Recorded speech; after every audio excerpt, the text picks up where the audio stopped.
各位仆街大家好啊！我哋係第一組，主題係青少年常見健康問題，一家開始講啦。首先係視力保健，我哋成日用手機睇熒幕太耐，用到變堂仔，搞乜撚嘢啊？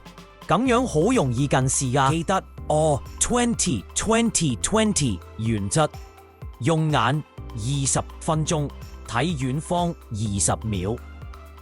跟住係口腔保健，食完飯有刷牙咩？點解你個口咁撚臭噶？喂，我屌你老母啊！每日早晚都要刷牙，避免口臭。少食甜食，少飲含糖飲品，仲要定期檢查牙齒，避免蛀牙。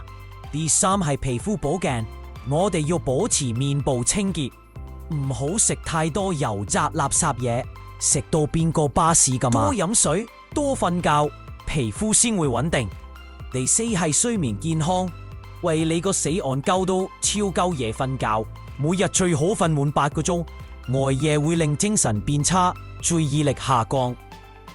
瞓前唔好滑手機，固定時間瞓覺最理想。最後係脊柱健康，仆街平時要多注意姿勢，翹腳真係唔啱啊，好容易會脊椎側彎啊，傻鳩。好啦，我哋講完啦。多謝大家收睇，死開啦，拜拜。